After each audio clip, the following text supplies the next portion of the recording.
everyone.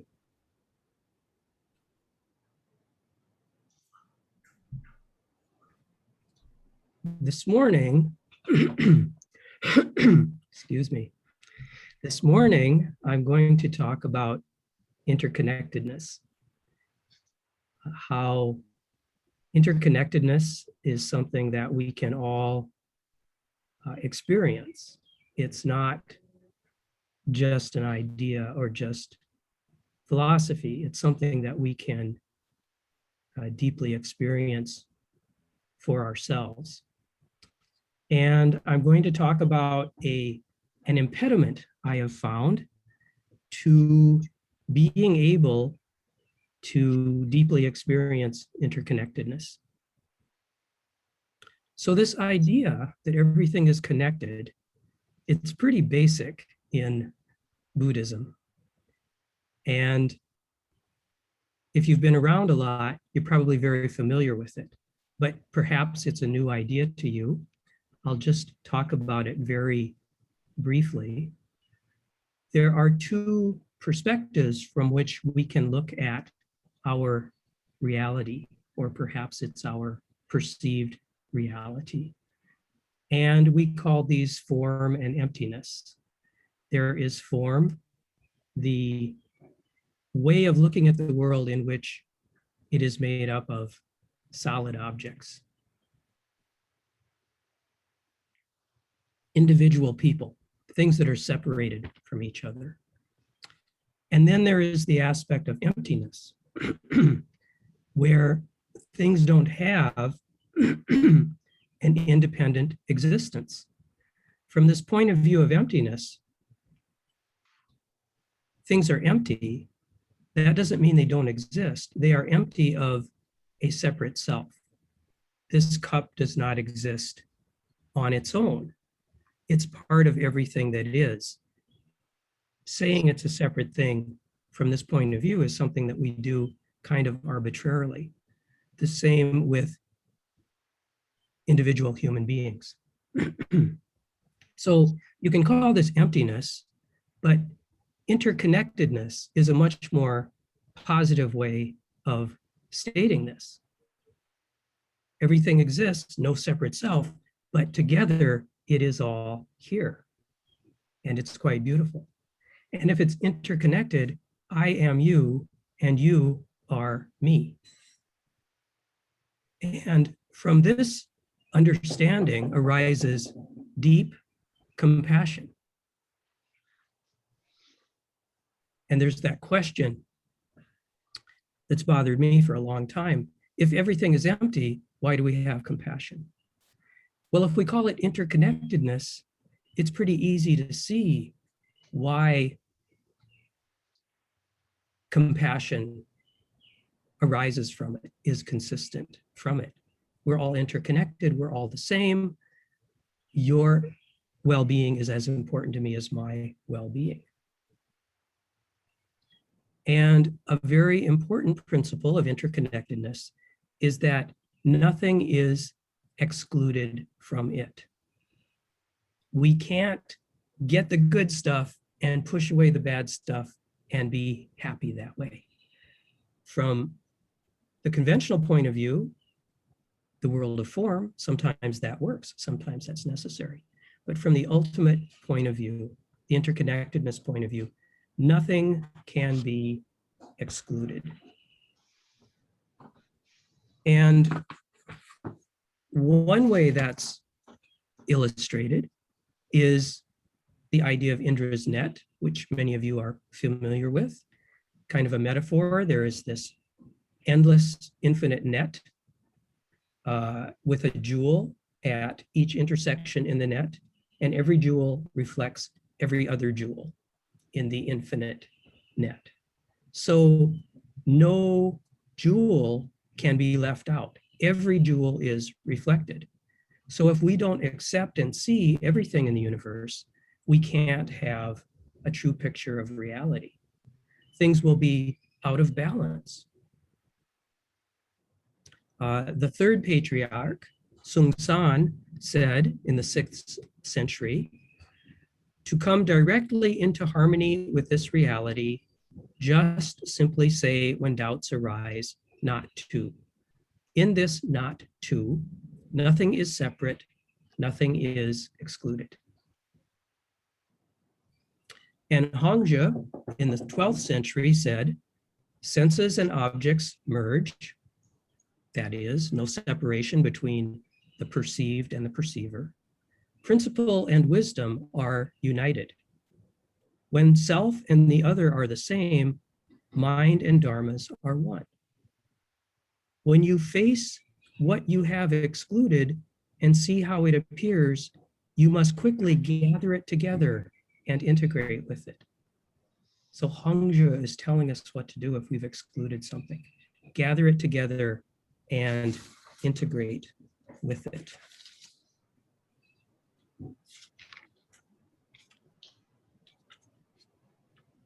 So excluding nothing and no one means acknowledging that we have something of everyone in us. And this can be very hard. There's that really well-known poem by Thich Nhat Hanh called Please Call Me by My True Names. And it's about identifying with even the most difficult people. And he talks about a pirate off the coast of Vietnam who did really horrible things. And he talks about how if he were the pirate, if he had been born and raised in the same conditions as that pirate, he probably would be that pirate. He needs to understand that that awful action is something that's in us too. This is very, very difficult to do. But no one is excluded, even the worst of the worst. Of course, we don't accept their actions. We try to prevent such actions. We try to prevent them from doing this. But we can work on accepting the worst. And traditional metta practice does this. In traditional metta practice, there's one way to do it in which you start with bringing sort of loving energy to yourself. And then you bring it to a person you love very much. And then you bring it to someone that you're neutral toward. And finally, you bring it to someone who is very, very difficult for you. And that's a way to work on this particular impediment to compassion. Our natural human tendency to identify enemies and wall ourselves off from them and say we are different from them. So when we try to exclude some things from Indra's net, when we don't see some of the jewels, life gets out of balance. And that prevents us from completely feeling and completely sharing the universal love that arises from seeing interconnections. It prevents us from loving and being loved. But that impediment is not my main subject today. In my years of teaching and in my years of working on my own stuff, I've identified another impediment to accepting love without excluding things. And I really do think that this is the biggest impediment, not for everybody, but for so many of us, it is. And I think it happens a lot in our society, maybe not in all societies, certainly ours. And that impediment is that we so easily exclude ourselves from being recipients of this compassion.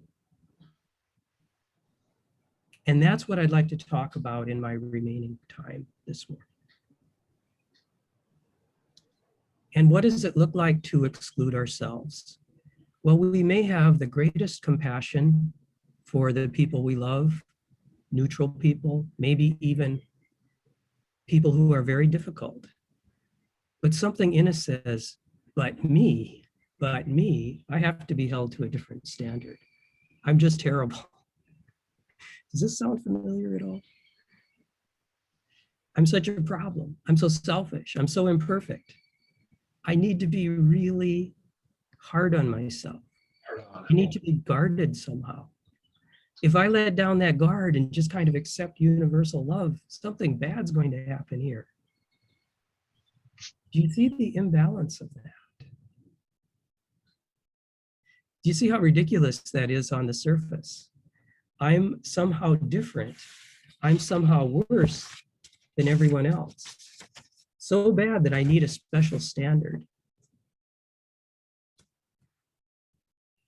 So where does this come from? If indeed it exists for you, or maybe you've got just a little bit of it. I don't know. Maybe it's ultimately not so important where it came from, but there are some possibilities. Maybe someone in your life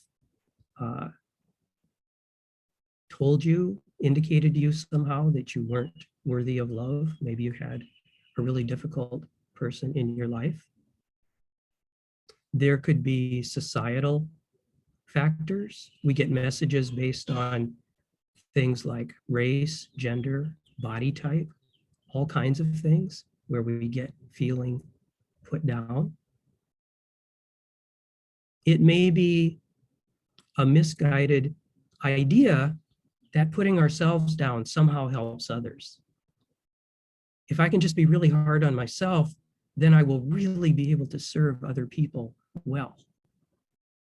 I'll always put them first. I'll always put myself last. Or maybe we just learn that we get results that way. We kind of use shame. When we're young, we do this for the first time. We give ourselves a good talking to when we say, "You're no good, and that's why you have to work so hard on this." But regardless of where it comes from, do you see how very helpful that it is not? The idea that hurting yourself can help others. You can't extend full love to the world and exclude yourself. So you're not helping if you're excluding yourself. What harms you harms others. If you're hurting yourself, you're hurting the world because you're part of the world.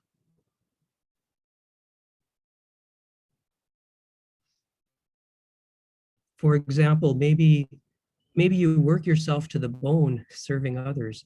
You work yourself so hard, you end up getting sick and you can't help them anymore. Or an extreme case, people can open themselves to harm by excluding themselves from universal love. They can accept harm that they shouldn't accept. So the essential thing is to accept love for yourself. You can't properly do this practice. You can't properly help others without being at ease with who you are. So love for yourself and forgiveness. These two things go together. Forgiveness. How do we do this? Well, that's what I'd like to talk about. There are some things here that I've said in talks before, but it's been a while. I've said some of these things to individuals because it becomes a recurring theme. But for many of you, I think this will be quite new. If you've heard it before, I beg your indulgence, but it's so important. I think we can hear it again and again.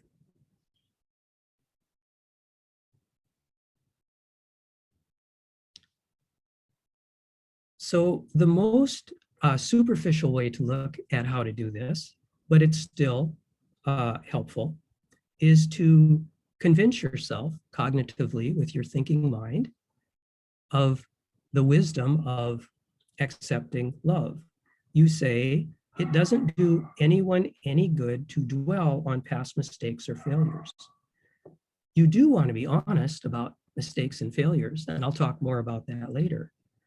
But what we're going for here is an honest assessment of who we are. Just an honest assessment, that's all. We've made mistakes, yes, maybe bad ones. I certainly have. But they don't entirely define us. We are not the worst thing we ever did. To focus on that worst thing and say it defines who we are is just cruel and it's inaccurate. We need to balance that with the good things we've done, with our great effort. So I suggest as a first step, if this is something you want to pursue, if you believe me that you need to be at ease with yourself, then I suggest as a first step, you do an honest inquiry into who you are with full attention to the positive things. That you come back to that when you're feeling low. And I do this myself, and I think I've gotten better at it. In my position here, I need to do this. How can I love and guide others if I can't be at ease with myself? So I keep working on it because, as I said, I think it's about the hardest thing. Something in here says, no, you can't do that. It's almost like a survival mechanism or something. It's like we're hardwired. It's like, don't let your guard down, you'll get in trouble. So maybe that's what it is. If I'm hard on myself, I'll get results and I'll survive. There are lots of survival mechanisms that go too far and get us in trouble. Fight or flight kicks in at inopportune times. Anxiety protects us up to a certain point, but then it goes too far. But with Zen practice, change is possible. A deep rewiring can occur. And that's why I've devoted my life to Zen practice rather than anything else. There are innumerable things I could be doing to try to make the world better and to try to heal myself. But I have chosen this practice because I have seen how we can change in the deepest way, beyond words. Those mechanisms that seem automatic, we can actually find them and reverse them. Something clicks when you let go of all conscious thought. So I can't really provide instructions on how to do that. Maybe if it were the 5th or 6th day of a retreat, I could do that. When people's minds are very quiet, try to talk you through it. But here in a Sunday talk, I cannot say in a precise way sort of how you do that deep rewiring. What I can do is talk about some ways that you can talk to yourself to point yourself in that direction. And then it's up to you to find that really deep place.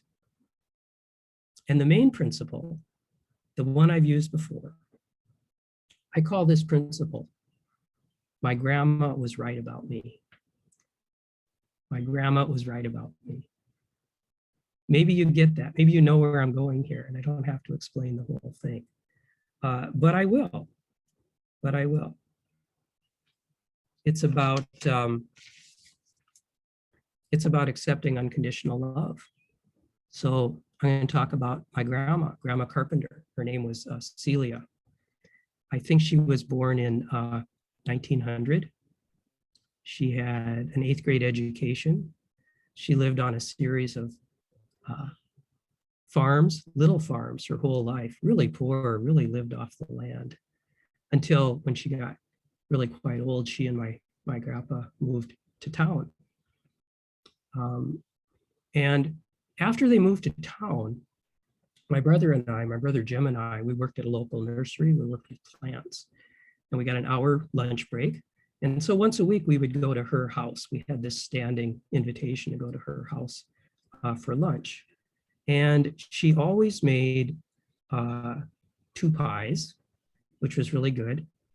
My Grandpa Bob, that's what we called him, Grandpa Bob, he pulled us aside one day and he said, "I'm so glad when you boys come over because it's the only time I ever get a decent meal." So, they always did what was best for us. They always saved the best for us and refused to even hint that it was a problem for them. My grandpa kind of let it slip that one time, kind of a little view into the sacrifices they were making. But that's just a little example of what she was like. The thing is, I always knew that she loved me unconditionally. Unconditionally. I always knew that my whole life. I mean, she would discipline me. I would stay with her for weeks at a time, so she would discipline me and everything. But I always knew she was okay with who I am. And she thought I was great. She said, "Teddy, you should go on one of those game shows. You're so smart." Because in her world, that's what smart people did. They went on game shows. I never did that, but I appreciated the sentiment.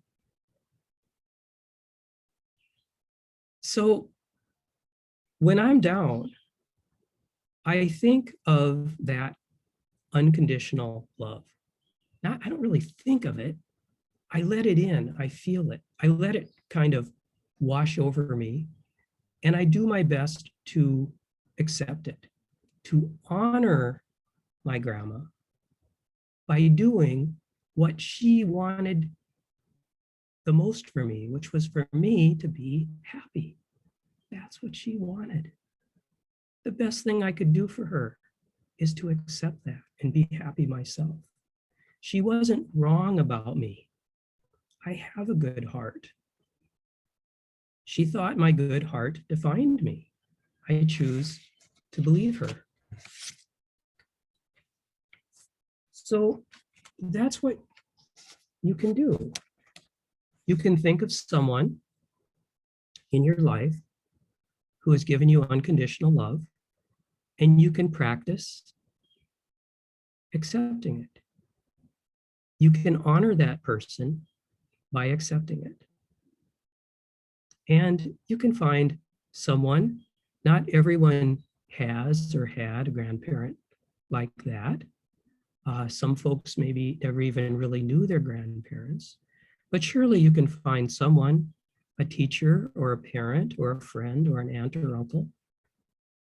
Or if that's too complicated, you can picture the Buddha, the Bodhisattva of great compassion, Avalokiteshvara, Kuan Yin.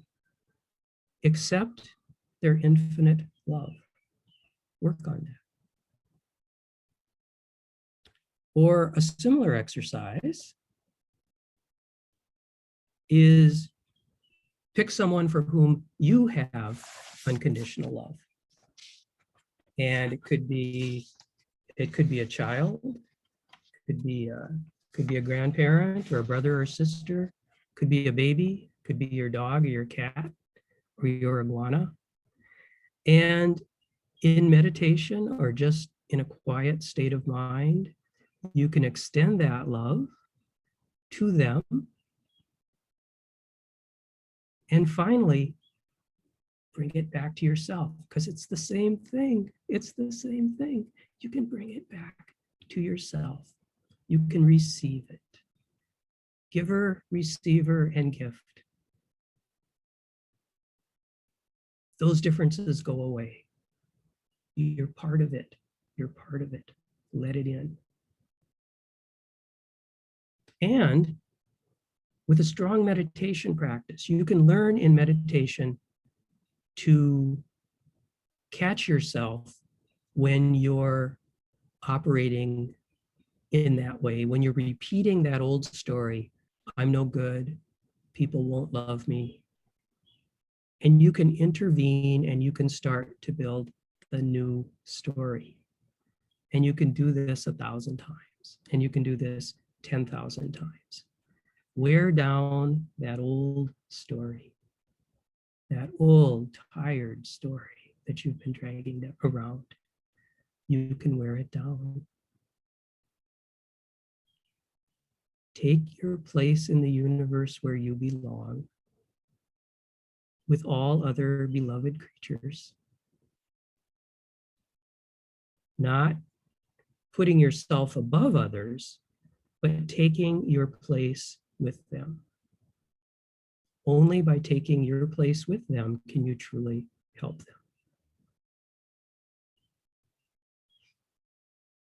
So, a couple more things about this practice. It's good to have the help of a teacher when doing this. There may be a hard place in here or someplace else. It may be really hard. It may not yield easily. It may not be easy to approach. You may not know how to do it. Tears may be involved in this process. A teacher, a therapist, an understanding person, you can get help.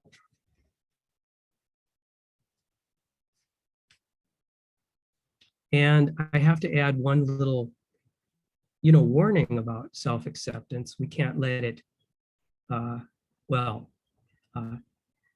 whatever you do, do not say, oh my goodness, I am so bad at self-acceptance. I am a terrible self-acceptor. Just stop. Just don't go there, okay? Don't do it that way. And then finally, when I say, please accept your basic goodness, and please don't be so hard on yourself, and please forgive yourself for your mistakes, I, of course, don't mean to gloss over or ignore your mistakes, or to just go on doing damage and going on your merry way. Of course not. Because we often talk in Buddhism about fearlessly facing our own mistakes, fearlessly facing our own difficult stuff. And it is part of the process. If you've read Pema Chodron, she's just all about this, being a spiritual warrior and fearlessly being present with your own shortcomings. And all that still applies. We can be honest about our mistakes and our unskillful actions. We can have full acceptance of them. We can vow to do better. But we don't need to do more than that. Let's not unnecessarily add to the story. Let's not dwell on it. Let's not refuse to see the positive side. Let's not consign ourselves to hell, okay?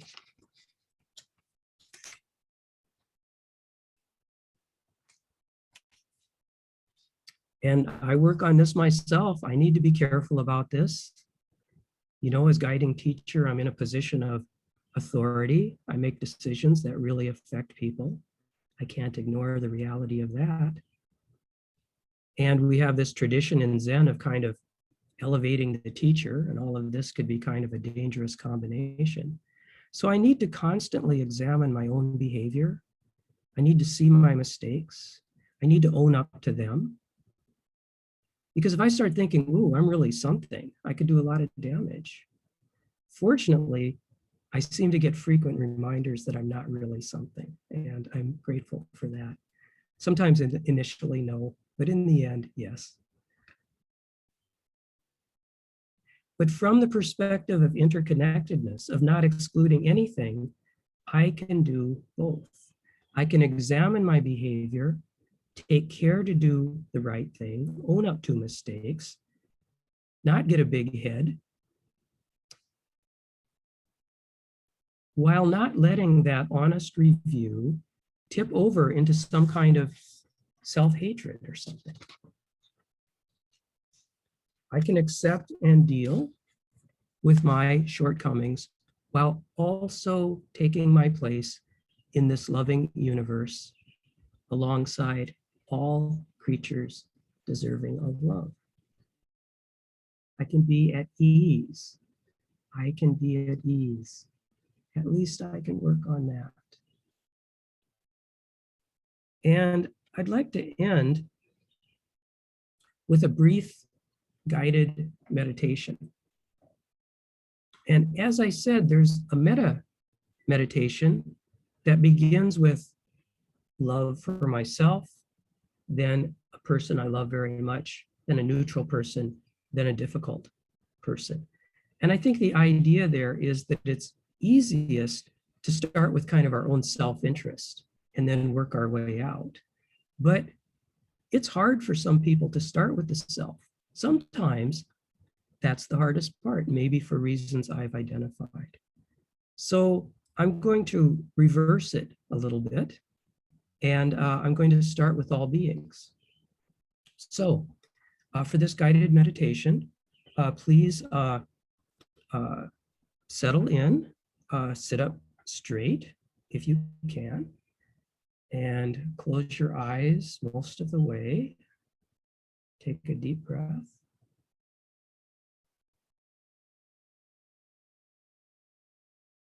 Settle into your breathing.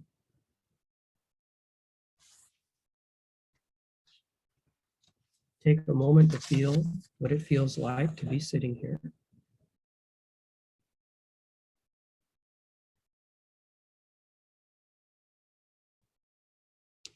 And just take in my words.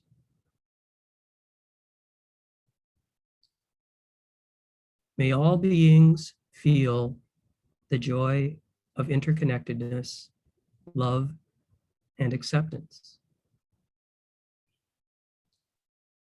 May those I love, those closest to me, feel the joy of interconnectedness, love, and acceptance. May all of those whom I don't know feel the joy of interconnectedness, love, and acceptance. May those who cause harm feel the joy of interconnectedness, love, and acceptance. And may they cease causing harm. May I take my place with all beings and feel the joy of interconnectedness, love, and acceptance. May I take my place with all beings and feel the joy of interconnectedness, love, and acceptance. May I take my place with all beings and feel the joy of interconnectedness, love, and acceptance.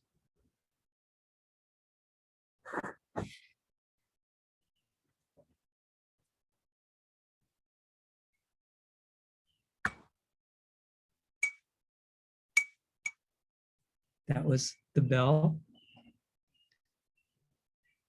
Thank you very much. I'd be happy to entertain comments or questions.